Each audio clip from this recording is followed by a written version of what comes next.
tenemos muchas diferencias en cuanto a políticas sociales se refiere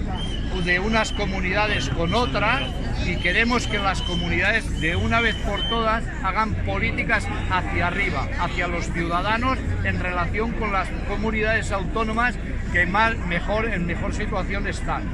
Eso sería uno de los objetivos. Para ello les hemos registrado 10 documentos en el Parlamento de Cataluña la semana pasada para que vean en qué situación está la sanidad, la dependencia, la atención domiciliaria, etcétera, etcétera. El segundo objetivo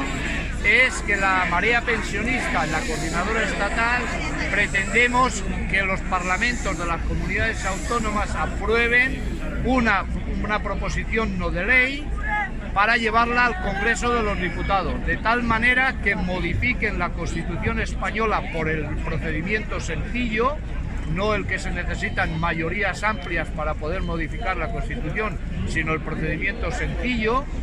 y los artículos fundamentales, uno de los artículos fundamentales recoja el blindaje de las pensiones, del sistema público de pensiones. ¿Por qué? Pues porque no queremos que vuelva otra vez un gobierno como el de Mariano Rajoy, que tuvo las pensiones congeladas 5 años, problema que no está resuelto porque tenemos el 1 de enero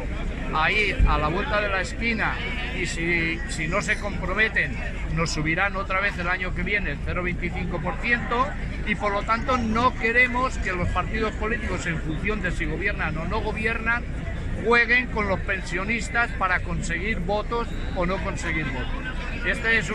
Creemos que es una decisión clave,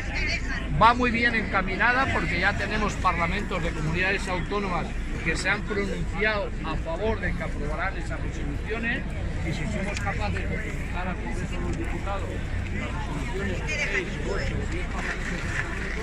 desde el Congreso de los Diputados se pueden negar a blindar las pensiones en la Constitución.